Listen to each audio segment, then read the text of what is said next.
If you're an admin and you would like to add some custom categories for your vendors and cashiers to use when adding inventory items, simply navigate to your inventory page, navigate to the top of the page, and select the Admin Tools dropdown. Then you select Category Manager. From here, you want to make sure you're on the Categories tab. Then enter the Create New Category field and type in the category name and hit Create.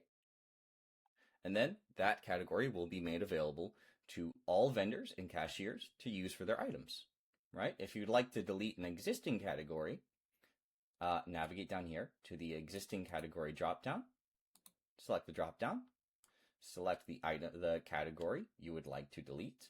Say I want to delete sports, and hit delete. Confirm, and the subcategory will be removed from all existing items. Cool. If you would like to add a subcategory, go to the subcategory submenu, select the parent category that the subcategory will belong to, say clothing, and so we can create the subcategory. Say shorts, and hit create. Fantastic, and that will create the subcategory. So when a vendor goes to add the parent category clothing, it will be given the additional option of adding the subcategory shorts. To delete the subcategory, hit the delete existing subcategory option, select the subcategory, and hit delete.